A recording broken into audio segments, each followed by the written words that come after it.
Welcome back to another episode of the Six Figure Creative Podcast. I am your host, Brian Hood. I'm here with my big, bald, beautiful co-host in his, is that like a purplish, pinkish, lavender hoodie? Christopher J. Graham, how are you doing today, Chris? I'm fantastic, man. I'm having a great day. You sound a little sick. Is it just because you just woke up, or is it like you got COVID right now? What's going on? No, I slept in this morning. I stayed up super late last night making art and recording things and adjusting cameras and having so much fun. And so I'm a little bit sleepy today. Well, I'm just going to call you out. According to our shared app here for health, Oh, man. you moved like 500 steps yesterday. Like you were so low on the exercise because I got an Apple Watch and we shared each other's health data with each other because that's like a privacy concern. And now I can like shame Chris if he doesn't get at least, I've been doing 10,000 steps a day every day. I've been doing about 90 minutes of workouts. Like I saw that you burned an awful lot of calories at like 10:30 p.m. last night. What was going on? Wow. Wow, dude. Way to invade my private. Actually, my watch was off last night, so that's a bold-faced lie.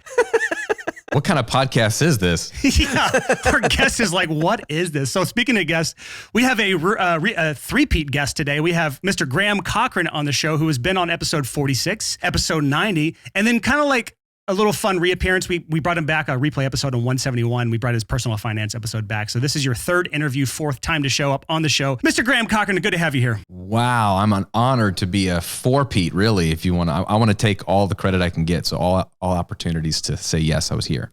Yeah, so Graham, for those who don't know, just to say it right now, I'm going to mess this up. Chris Graham and Graham Cochrane. I'm going to mess these names up. I guarantee it on this episode. But Graham Cochrane has the wonderful podcast of which I am an avid listener. I listen to just about every single episode, every single week of the Graham Cochrane Show. And I have been since the beginning. There was a lull where I went about 6 months without listening, and then I caught back up on all of them. So like, I'm a fan, Graham.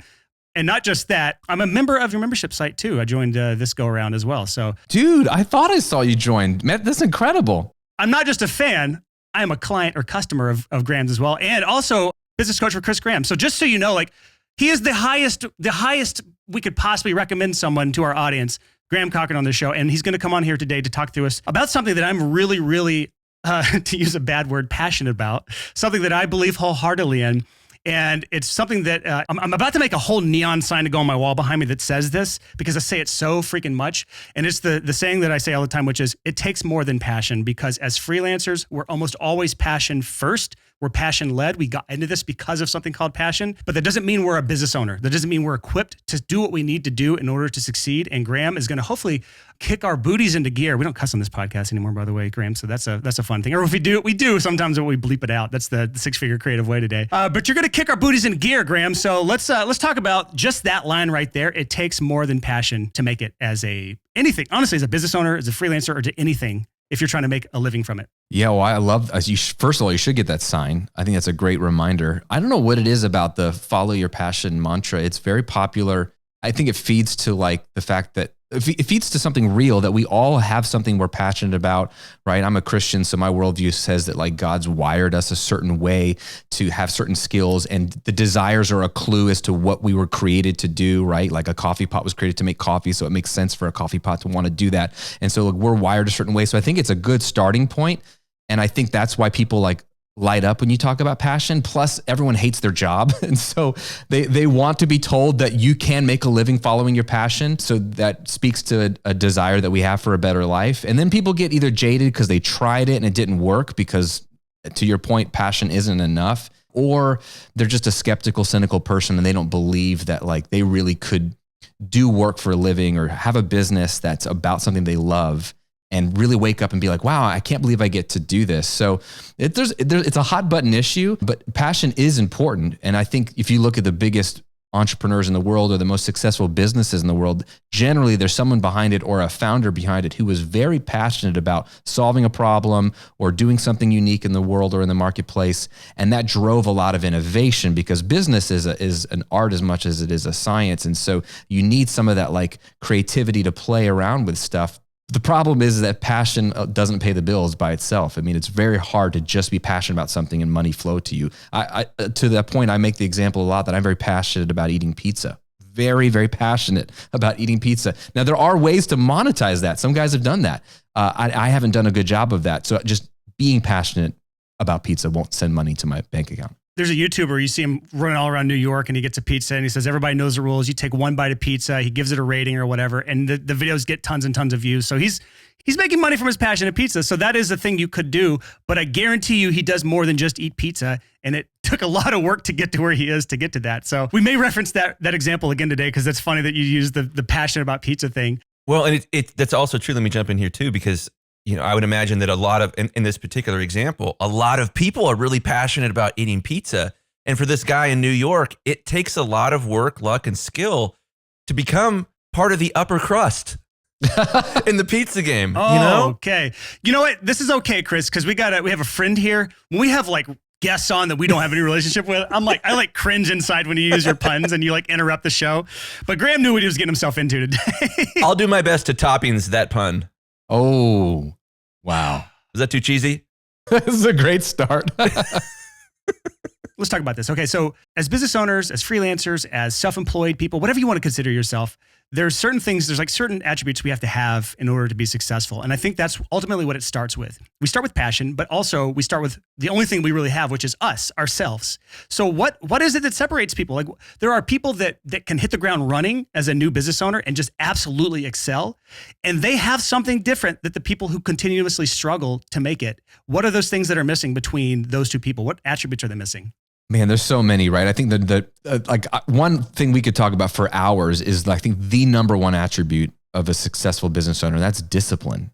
And so discipline looks like a lot of different things. Discipline looks like consistency. Like, can you consistently show up? Like creatives notoriously suck at this. Like we're not disciplined typically, and we're not consistent typically. We're like in the moment. Like I don't know, like Chris, you were creating art last night. I don't know if that was spontaneous or planned, but like for years in the recording revolution, when I would talk to people about songwriting, is like real songwriters, it's their job. They show up 9 to 5 and they sit down and they write. People are like, well, that's ridiculous. That's not being creative. I'm like, no, you're ridiculous. The reason they write hit songs is because they force themselves to consistently show up, and they don't write a hit song every day. Like they walk away knowing that they tried, but they consistently showed up. And people don't like that because a lot of people aren't disciplined by nature. So it's a harder one. It's one you have to work on. But also the flip is that it's great because you don't have to be an Elon Musk or Jeff Bezos or Bill Gates or Steve Jobs or anybody fill in the blank. You don't have to be a genius. You actually don't have to be that smart to succeed in business. It's really the ones who win are the ones who are disciplined enough to consistently show up, which is important. But then you back the train up, like consistently show up and do what? Like if you just show up and eat pizza all day, like again, if you haven't found where that passion about pizza, if we keep using that analogy, where that passion like cross sections or intersections with the market's demands. Like, what do people want to pay for? If you can figure that out and find some some intersection there, then you can figure out the other elements of what the business needs to succeed. But it's those that continue to show up, that treat it like a job. Like I'm so shocked when I talk to like students of mine or business owners who are trying to start an online business, let's say, because I teach all that kind of stuff, digital courses, memberships. And they're like so surprised they haven't made money yet. And when you dig deeper, you find out that they kind of like work some days and not other days, or they'll work in the morning sometimes or in the afternoons. I'm like, dude, if you worked for me and worked like that and just showed up when you wanted, I wouldn't pay you. I'd fire you. Like, how do you expect you to make money? Like, you wouldn't treat your employer that way if it was a job. So why do you treat yourself? Because you're two people when you own a business. You're the employee and the employer. Why would you put on your employee hat and then treat your employer hat with that much disrespect by not showing up faithfully and expecting a paycheck, not showing up consistently and expecting it to grow? Like, you have to perform for yourself as the owner to. So does that make sense? Like, it's those multiple roles, and that's the stuff that gets lost in the, we can just be passionate, be excited, and it's all going to work out. So as business owners, as anyone who works for themselves, you have to wear multiple hats. And I think that's the biggest detriment we have as people we're in charge of our own days. And when we wear multiple hats, sometimes we're fulfilling work. Sometimes we're talking to potential clients. We're doing sales. Sometimes we're doing marketing. Sometimes we're not. Sometimes we're trying to make big picture decisions of our business. Sometimes we have to put our CEO hat on or the boss hat on. And you kind of touched on it right there. So many people listening right now, if you put your CEO hat on for a second, or just the boss man hat or boss woman hat for a second, and then just looked at your past week or month of job consistency, you would fire yourself right then and there. So maybe today you need to fire yourself and rehire and start from scratch, because I think you hit a lot of stuff there that is really important. And it's so it's so boring. No one wants to talk about this. This episode, maybe we lost people, who knows? But it's so important because like consistency wins the game. And you brought up something of songwriting, for example. Episode 104, we interviewed Seth Mosley, who's a friend of ours here. I love Seth. Yeah. Yeah. So it's the episode's titled "The Recipe for Platinum Records, #1 Hits, and a 7-Figure Income." So Seth has all of those things. Seth has 20 something, maybe 30 something #1 singles at this point. And it is because he is so consistent. He's the master of showing up and doing sometimes the boring work, or treating it like a job. And man, I don't know how many people we just turned off saying treating it like a job, but I think it's worth addressing this right here. Like your business, as a freelancer, as a creative, there will always be things you don't like doing in it. There's nothing you can make a living from where there's not going to be some sort of work you don't like doing. And we have to be okay with that. It is still better in almost all cases, as long as you have a healthy business. It's still better than a day job where you're building someone else's dream. At least you're building something for yourself. And so yeah, those are my thoughts of what you said, is consistency and working on the things you know you're supposed to do. And so many people struggle with that. Which I think brings up a really interesting question and a really great conversation, is as creatives who are subjected to the whim of the muse, how do we get more consistent? That's a great question. In my opinion, it starts with understanding what really drives the business. Because to the point, the other side of the argument is, well, there's people that they will put in a solid 40, 50, 60 hours a week on their business, and they would come home every day and be like, man, I busted my butt and I'm hustling. I'm rise or grind. Like I rise and grind. I hate that term. Like business doesn't have to be a grind. Grinding is like a bad negative thing. Like, can we use some more positive? Hustle and grind are like the worst words. Look them up in the dictionary. They're not positive words. Why would I associate my life or business with either of those terms? It's because Gary Vee told me to. Whatever Gary says. And so like they will walk away being like, I did a lot of stuff. I'm consistent. I'm disciplined.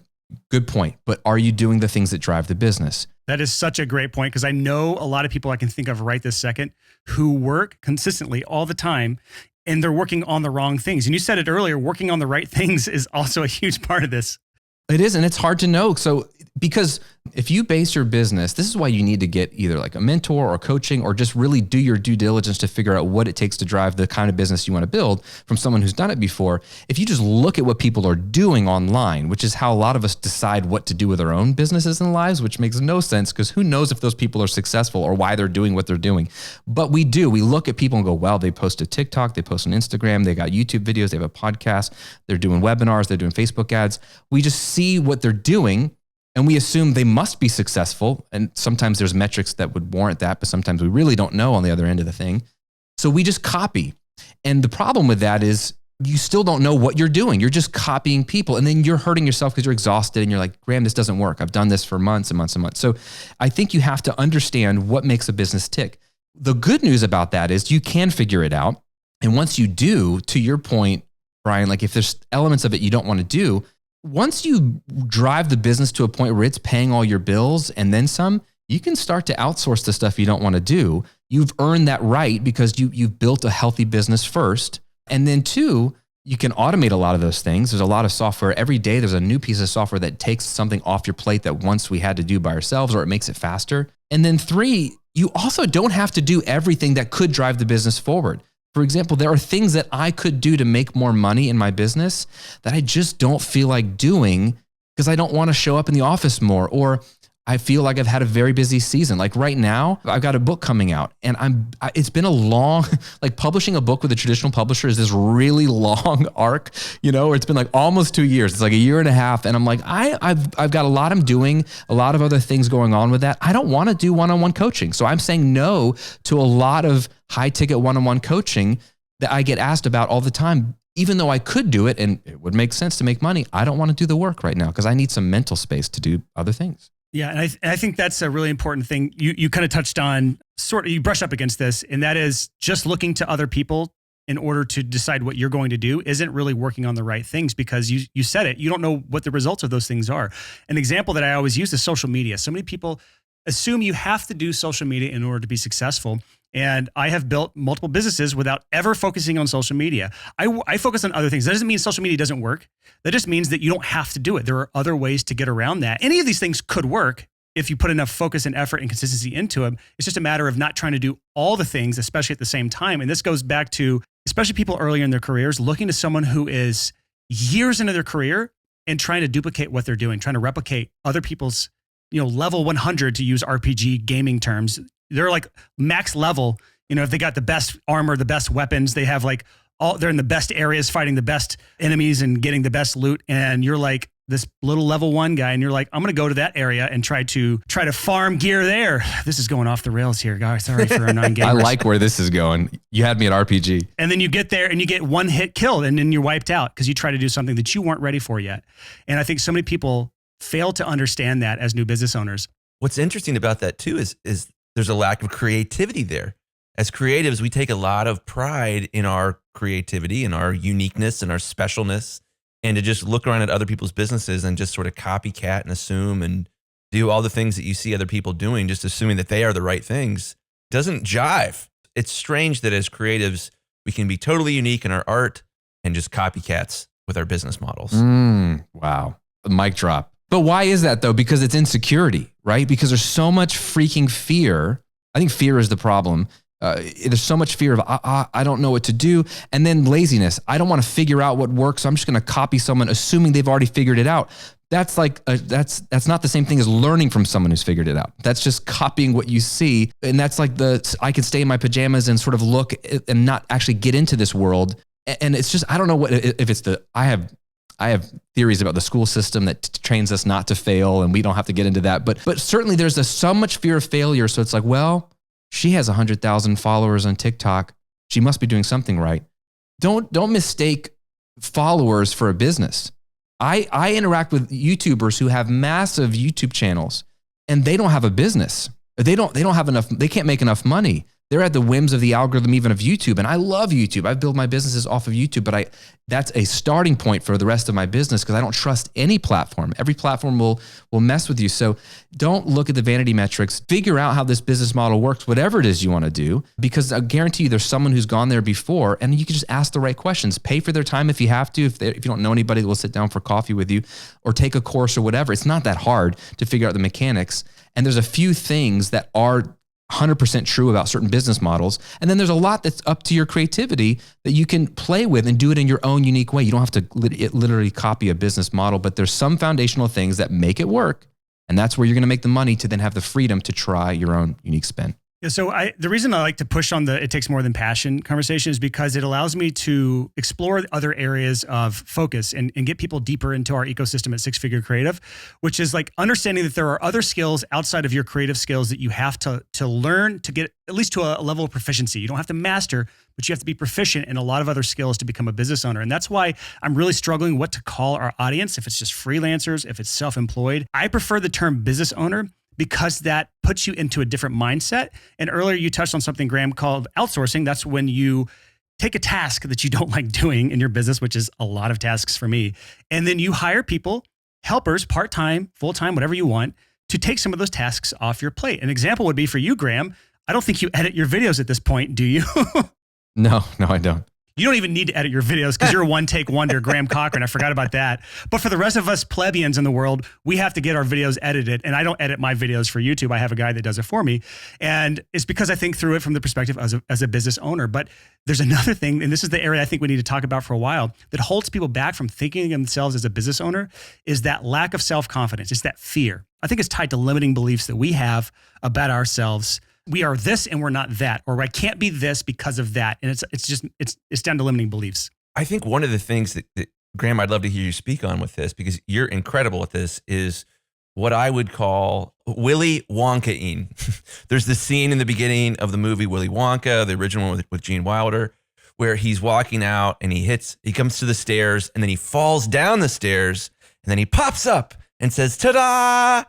And he takes what probably was a mistake, what probably was not looking graceful, was not looking the way he wanted to, and he turns it into this ta-da moment.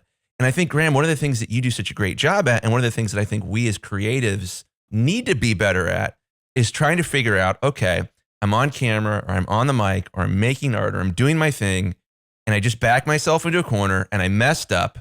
Do I hit a dead end and be like, what's next? Or do I find a way to catapult myself into the next thing? A good example of that, Chris, is how I just queued him up for the perfect next segment of the podcast. And then you just hijacked the whole conversation for your Willy Wonka theme. So let's see if we can Willy Wonka this.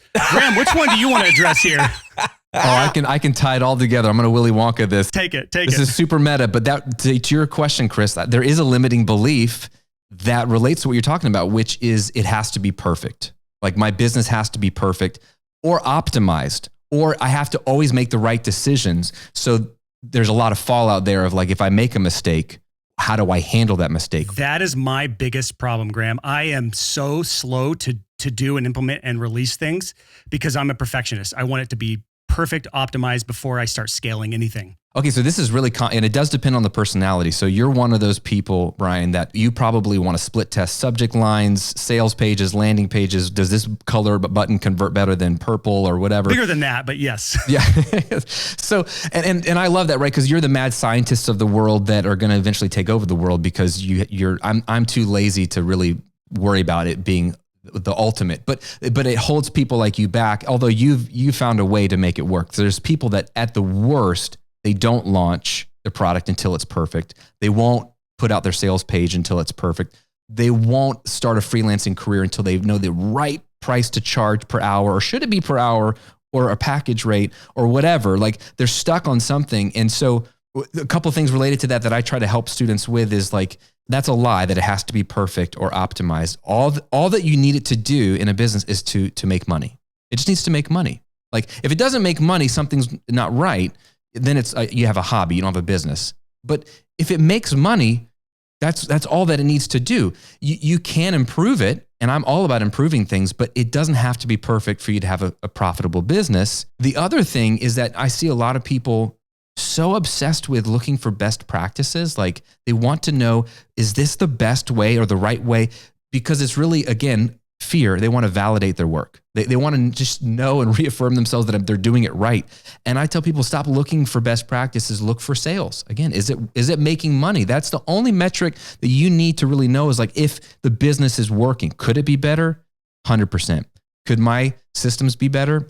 Oh, without a doubt. What about my sales copy? Could it be better? Absolutely. I hired a marketing guy years ago, and I thought he was going to come in and like destroy all my sales copy and write it back. I was so excited. I was like, rip it apart, make it better. Show me put that one different headline at the top, and then it's going to double my sales. And he was like, I'm not going to change any of your sales copy. I'm like, but it's not that great. He's like, it's making sales, right? I was like, yeah. He's like, well, then let's do other things. Let's focus on other things. And that like blew my mind. I was like, wow.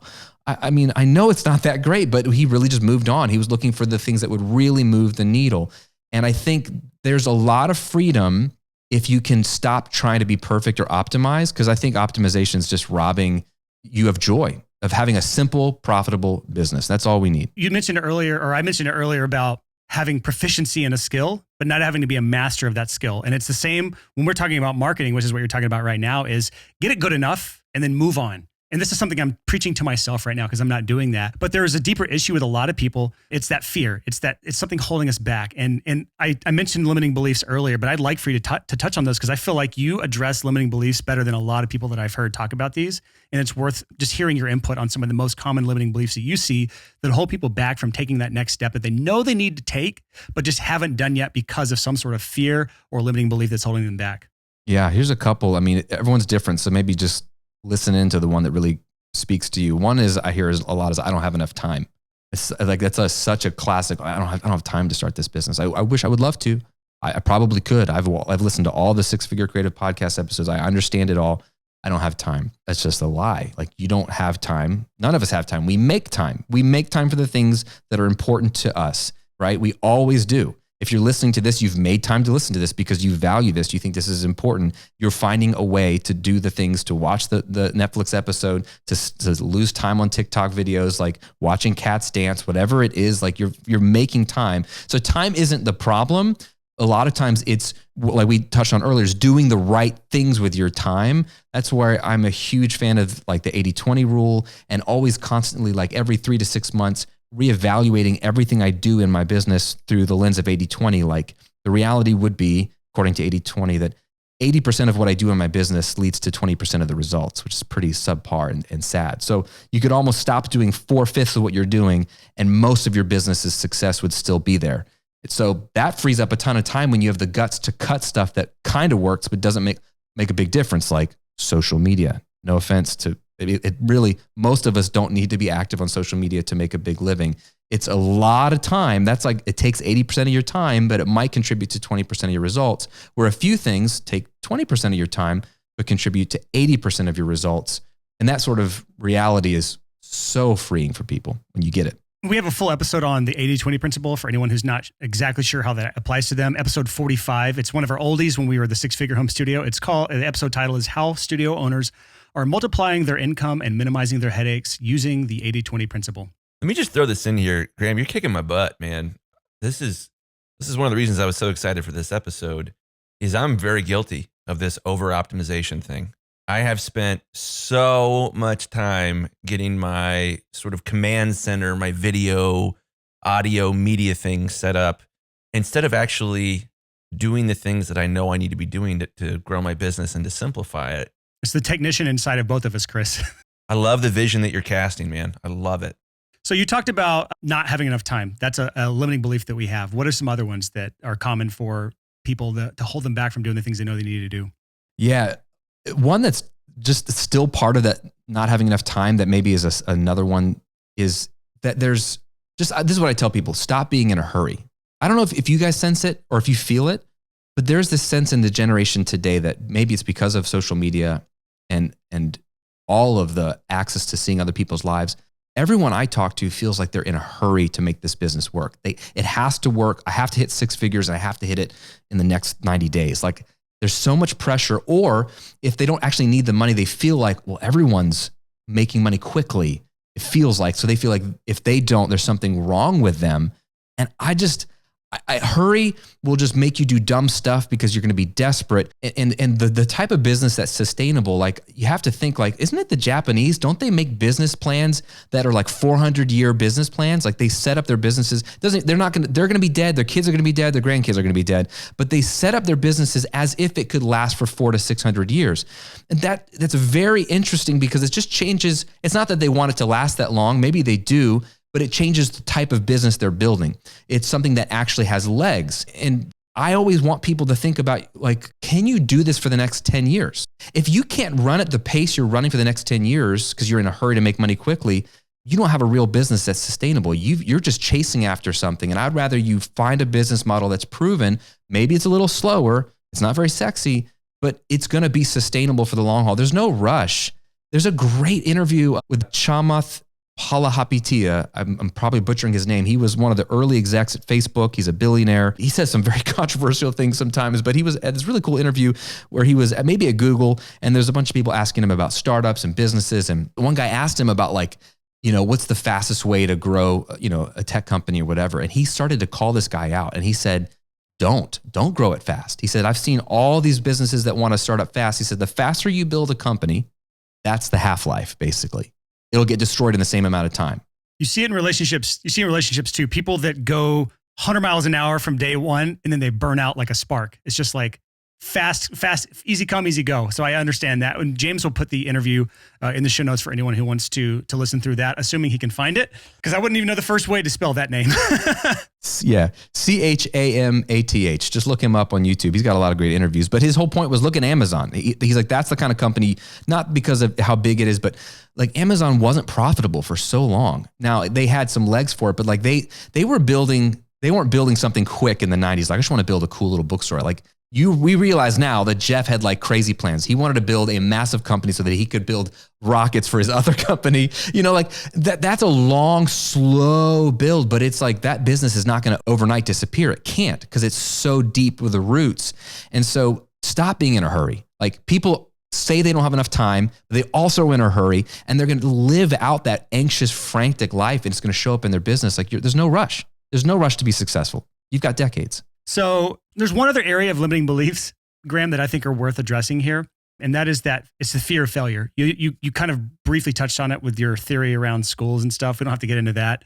But I think the fear of failure is truly what holds back the majority of people that I've talked to. It is that fear of failure that keeps them from taking that next scary step, from doing the thing that stretches them. to do the thing that they maybe don't want to do, that's scary. Maybe the thing that held you back from launching your podcast back in the day, Graham. I remember when you were like hesitant to launch it. The thing that maybe held you back from doing a book launch, which is a scary next step. But you pushed through and you still did both of those things. And I think you're a good example of someone who is willing to push through those fears in order to get to the other side to reap the rewards of that. And I'd love for you to talk on that for a bit, because our audience might need that kick in the butt today. Man, this is a near and dear topic to me, because this is very real and palpable, and it hasn't really fully gone away. So there's a couple things. One angle is you are not your work. Most people, they don't realize they've wrapped their identity into what they do. And it's subconscious. It's just the way our culture is in America, at least in the West. It's very much you are what you do. So we're so afraid of starting something that could fail, because then I am a failure. If my business fails, I'm a failure. And that's just deep. And that, like, you need some counseling, some soul searching. And I'm not even joking. Like, you need to learn how to separate who you are as a person from what you do for a living, because who you are as a person is an identity that's always there, always has been, and always will be. You can't get away from who you are, the good and the bad, the light side and the shadow side. We're a mixed bag as the human race, right? But you can change what you do for a living for your whole life. You can be employed, you can be self-employed, you can be unemployed, you can start different businesses, they can fail, they could be successful. You have to separate your identity from what you do, number one, because if you don't, then you need everything you do to succeed, to be a successful person, to not be a failure of a human being. And that's just a roller coaster ride you don't want to be on. I've been on that ride. For me, it started attaching my identity to musician. Graham was musician, Graham was rock star, that was the dream, get a record deal. And I really believed it was going to happen. And when it didn't happen, and I had to like wake up to the reality of I got to go get a job now because I'm engaged and I need to learn how to support my future wife, and it doesn't look like this is going to pan out. It felt like my life ended. And it was like, oh, dude, I had no plan B. Like, this was the plan. And this all signs pointed to this. It was a moment of crisis that, like, literally I'm still in counseling for. Like, it comes up in my counseling sessions. So like, dude, I'm still like suffering from the repercussions of that. Like, wow, that was a big letdown, because that was who I was. And I thought, well, was I not talented enough? Did I not try hard enough?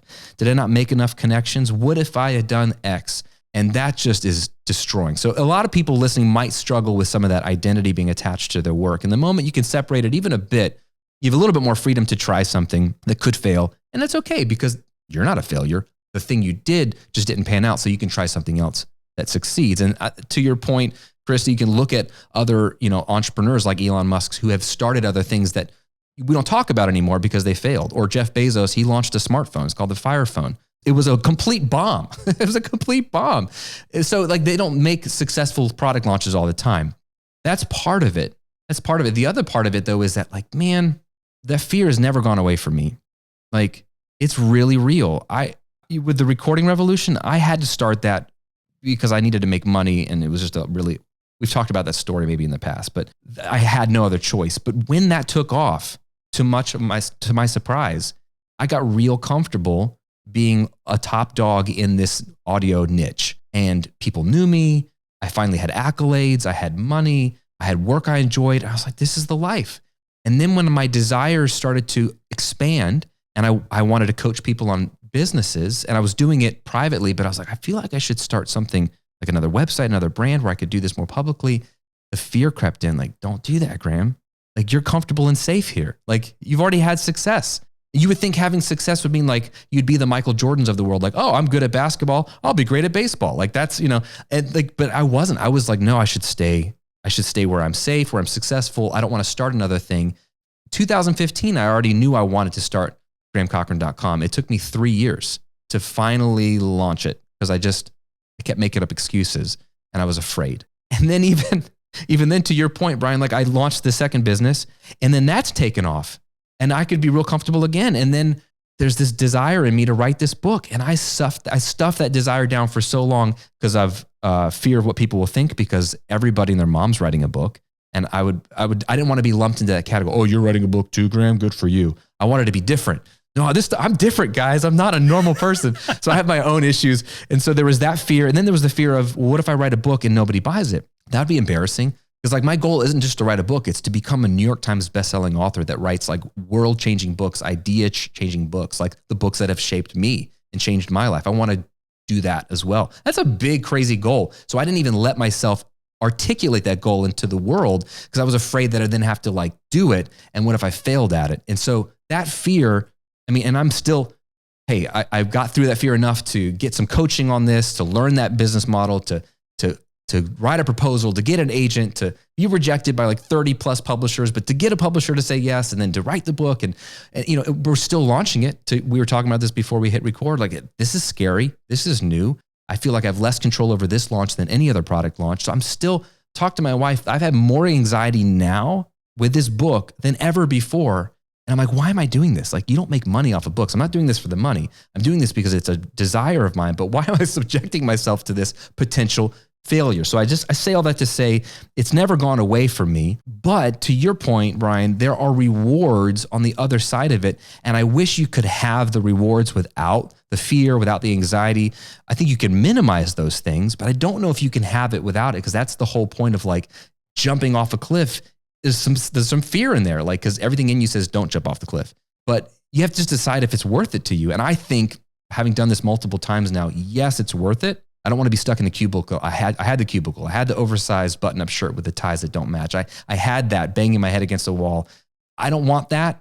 So I guess I have to take the fear of failure with the success and the joy and all that stuff. Graham, I love that, man. And, you know, I got to encourage you, and I'm not trying to flatter you or anything here, but it is evident that you have grown since the last time you've been on this show.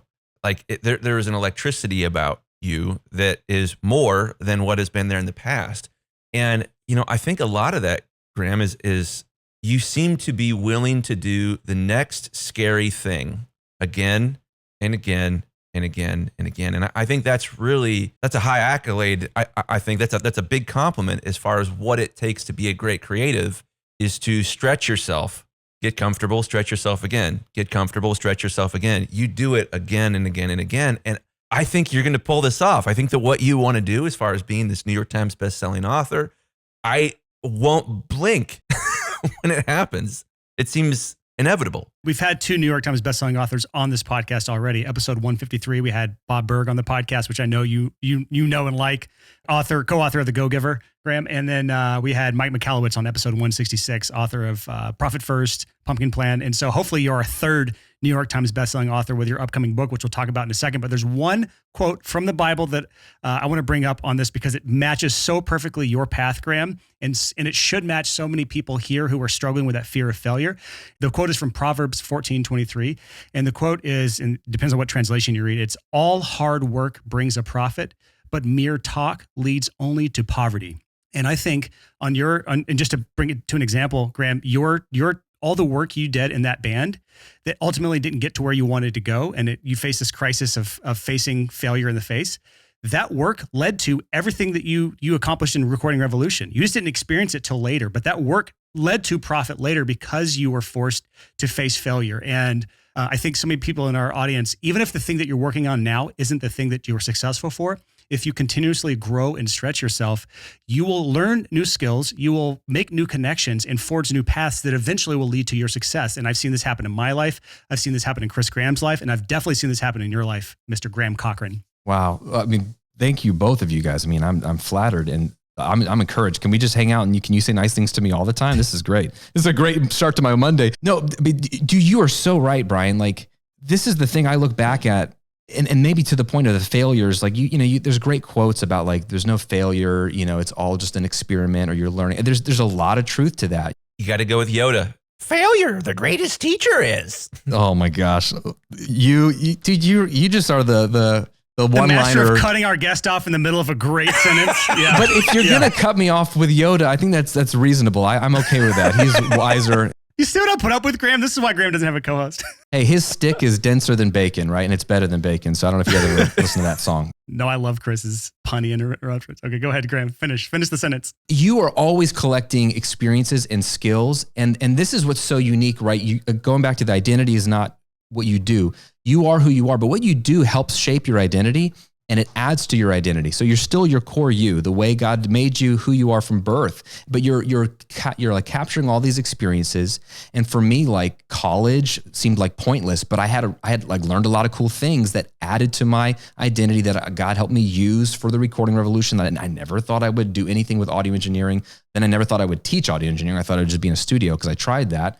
But then my passion and experience, like I was a theater kid, so I was on stage all the time, and then I was in bands. And so being on stage, presenting, teaching, talking, like not being afraid of being in front of people, all that's made me a good podcaster, and like it being on video, like to your point, like I try not to make mistakes in my podcast. If I could just not screw up for 30 minutes, we won't have to edit or pay someone to edit. So let's just do that. It's incredible to watch. I hate it so much. Oh, I appreciate that. I appreciate that. But to that point, like so my identity thing, and maybe anyone of you struggles with this, like I so desperately as a kid and a teenager wanted to be good at one thing. Like I just want to be masterful at one thing, like the Tiger Woods at my thing, right? And so what I've done is the moment like the thing didn't pan out, like the rock star thing didn't pan out, I have a crisis. So what if I could just be great at something else? So I'm going to be the best audio engineer in the world. And then it's like, well, I'm going to be the best, audio YouTuber in the world. And then it's like, oh, but now I'm interested in business. So I kept getting mad at myself because now I'm jumping into Tony Robbins territory and all these other people. And like, this is just too big of a pond. I don't need to be the best, but I've learned that I have too much identity issue where I want it to be attached to what I do. Because again, going back to our struggle, a lot of us is our identity, and what we do is we want them to coexist and be the same thing. And as a Christian, I've learned like that's not my identity. Like my identity is child of God, image bearer of God, and I'm a husband, and I'm a father, and I'm all these other things. What I do for a living, it's not completely separate because it's an extension of who I am. But man, to your point, all the experiences I've had have just like added to who I am as a person, and allows me in my next endeavor, whatever that would be, to bring more dimensionality to it. And I feel like, oh, none of it's been a waste. Like my audio background, all this background helps me do what I'm doing today and makes me human. And I'm embracing that more and more. And it's freeing and it's fun too. Well, speaking of your next endeavor, Graham, you've got a book coming out, and I know you're on your beginning just today, your big podcast tour that authors like to do. But your book's called How to Get Paid for What You Know. And I think that's a perfectly apt title for our audience, because everyone here is either getting paid for what they know or they're trying to get paid for what they know. And I want to do a throwback to an episode we did with Rachel Green from Green Chair Stories. She's transitioned her freelance business from service-based only to now she has kind of like a digital product. She's tied in with that service. And I think your book is more on the digital product side. So if anyone listened to that episode with her on episode 175, I think this is a really good book for people to go through to make that transition from just service-based business to maybe where you have a digital component to it. So can you tell us a bit about that book and what journey they can expect to go through? And by the way, it's available for pre-order today. It goes live on sale next Tuesday. So if you're listening to this episode now, it's either available for pre-sale, or if you're listening next week, you can go buy this book right now on Amazon or anywhere books are found. And guess what? This is a podcast, so you can multitask. So pick up your phone, open up Amazon, and do that pre-order. I'm as soon as this episode's over, I'm going to put on my best convincing voice to try and get Graham to send me a pre-release so that I can read this book before it comes out. Give me that arc, dude. Yes, all of us should be reading this book. Oh, I appreciate it. I don't know if you guys need this book, but the book is like, there's an opportunity right now that I don't know if people understand, which is you can take what you actually know, what you're passionate about, and what you're good at, and you can monetize it in a myriad of ways. In this book, I walked you through my story of like being on food stamps, not understanding the online business world, not even knowing that I was trying to start an online business. I was just trying to get clients for my freelance business, and how that turned into like a whole search for how to monetize this content that was kind of blowing up a little bit on YouTube, and learning that, okay, ads and all this stuff isn't the best way. Having your own digital products is. And I had to discover for myself, there was other people out there doing it. I didn't even know I didn't know what to look for. I didn't know it was a thing. And so just the journey of going from like food stamps and not knowing what I'm doing and groping in the dark and like trying to figure it out, to building a 7-figure business and then doing it again in a different niche. I tell that story a little bit to show people like, look, I didn't have a vision. I'm not an Elon Musk. I'm not a Jeff Bezos. I don't have this grand entrepreneur narrative. I stumbled into something, and we are living in the best time right now to take what you're good at, what you know, and turn it into an online business. And specifically to your point about Rachel, like a digital product-based business. So instead of selling your service, which has a limitation, you can only serve but so many clients, or raise your rates but to so much of a level. Although Chris, you've been able to like leverage that with other people underneath you. So there's a third lever there, but at some point you still hit limits. And so digital products are a great addition to a service-based business, or replacing of it if you can productize through an online course or a membership site what you know or what you're teaching or what you're doing for clients maybe. That's to me where the lifestyle comes in, because then your business can scale. So for example, I have two businesses, like this new business, right? Now this is a 7-figure business. I work 6 hours a week on the Graham Cochrane brand. I only put in 6 hours of work a week, not including the book and all the book launch stuff. I'm trying to figure that all out. I'm not getting paid for any of that. That's just me trying to like take over the world. But like the business takes only 6 hours of me, and then it's doing over $1 million a year. How is that possible? I'm not serving clients. I've got digital products and automation. And then when you build an audience through discoverable content, it gets out of hand in a beautiful way. And so in the book, I just sort of explain, here's the business model. Here's why we're at the beginning of a easily 30 or 40 year wave. We haven't missed the wave. We're on the surfboard at the front of the wave, and it's a huge wave and it's coming. And then I explain how it works through 6 chapters based on it's like what I teach in my courses, basically. Here's the 6 steps. If you don't have any idea what your business is, to how to launch it, productize it, automate it, and then how to then scale it from there. My goal with this book was to make a book that you actually not only know exactly what to do. So it's not just hype. It's like, here's the business model. You don't have to pay Graham anything more than this book. You could actually go build a business. But not just that, you would come away feeling like you could actually do it. Because we're dealing with a lot of limiting beliefs in the book, a lot of common misconceptions or doubts or objections. I try to address all of them so people have no excuse after the book. They actually could put it down and be like, wow, I think I could do this. Because that's where life change happens, when you actually believe you can do it. That's the hallmark of a good teacher. And hopefully even with my teaching and podcasting and my courses, I hope I'm not just transferring information, but I'm transferring the belief in yourself that you can actually go do what you just learned how to do, because that's when you will see life change. And so the book is very approachable. It's a fun, fast read. And I think it's just going to hopefully help a ton of people get into better, more creative work that's fulfilling and profitable. Well, there's no one I have a higher recommendation for than Graham Cochrane, and anything he puts out, I believe in.